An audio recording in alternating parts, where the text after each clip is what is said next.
Hi, my name is Eilís and I'm in the Department of Irish, and I've set myself the deceptively easy task of asking how we tell stories. And I'm particularly interested in traditionally Irish-speaking community in the West Kerry Gaeltacht of Corcaigwine. Now, the inhabitants of Corcaigwine have had their stories told and retold throughout the world by filmmakers, by storytellers, by artists, to such an extent that they've now reached mythical proportions.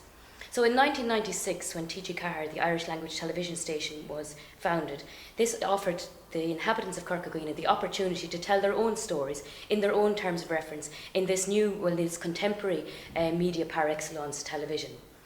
And in 1995, Brendan Fertair, a broadcaster and a filmmaker and a native of Corcaigwine, set out to capture on film the memories of the surviving members of the Blasket Island community. On the film, the first speaker, by way of introducing herself, Niamh Ní Laoithe, tells us, Tomás O'Criffin, the famous writer, was my grandfather. And then she continues to perform a passage out of a letter that her mother, Eilís Ní Dhuill, wrote to the English scholar George Chambers. And now this letter, she tells, in the letter, Ní Dhuill tells about the last time that she visited her family on the Blasket Islands. She had moved off and relocated to the mainland, and she went back to the Blaskets to visit her family.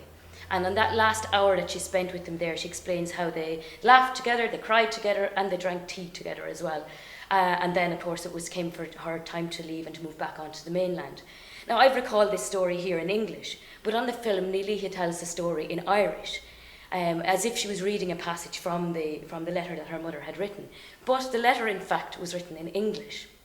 So this shows us that Ní Laoithe has her own version, her own memory of that particular letter. Now, to further extend that story, we have also got her father's autobiography, Lád Ar Sail. And in this he tells us how it was his wife, the Queen as he calls her, Eilís Ní Dhuill, who wanted to move off to the mainland to offer her daughter further opportunity. And that for him, the husband, for Sean O'Criffin, this was like a life sentence, having to move off and to leave his beautiful home on the island. So what we have in Ní Laoithe's performance then is her understanding that she has drawn or has been informed by the stories told to her by her mother, by those stories and testimonies written down by her mother, and by the stories told by her father and other members of the community and her family, of course, as well. So what Ní Laoithe has done is allowed these different memories, these different informants and testimonies that she has heard or read to come together, and she merges them into one coherent narrative, and that is uniquely her own.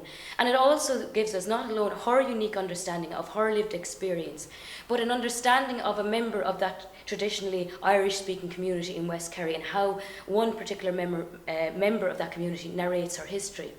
So what I am asking for then, or what I am proposing with my research, is I'm looking for a new understanding of storytelling in a traditionally Irish-speaking community, an understanding that shows storytelling as a cultural practice.